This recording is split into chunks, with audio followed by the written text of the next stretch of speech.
Qu'est-ce qui se passe si un jour la population découvre l'énergie libre? Eh bien, tout d'abord, l'énergie libre, ça veut dire l'énergie gratuite. Tu n'as pas besoin de payer, tu n'as pas besoin d'acheter, tu n'as pas besoin de compteurs chez toi. Tout est gratuit. La lumière, la batterie, les téléphones peuvent ne pas se décharger, les véhicules peuvent ne pas avoir besoin d'essence.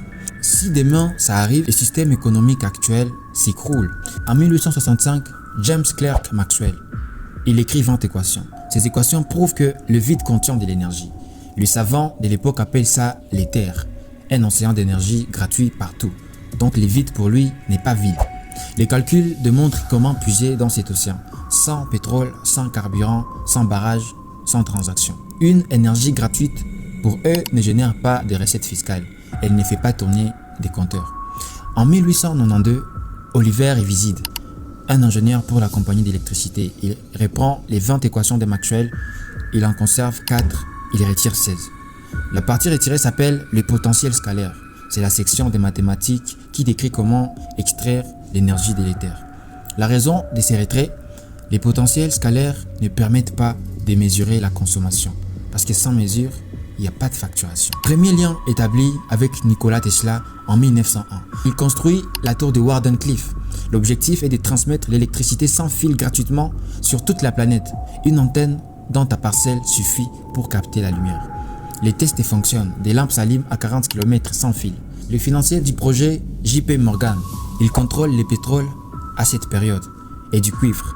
Tesla lui présente le projet et Morgan pose une seule question. Si tout le monde peut prendre l'énergie, où place-t-on le compteur?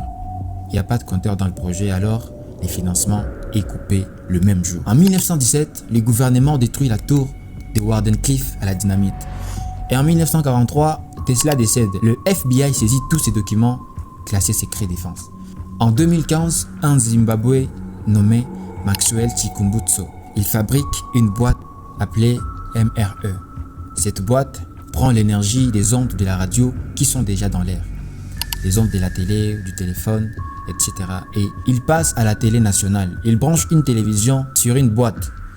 Pas de prise, pas de batterie, pas d'énergie, mais la télé s'allume. Elle marche pendant 2 heures en direct. Il met la boîte dans une voiture.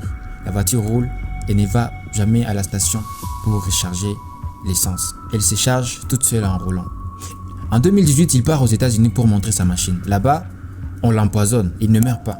En 2021, les Américains lui donnent 3 millions de dollars. Ils lui disent « Arrête ton travail, donne-nous les plans ». Mais lui, il dit non.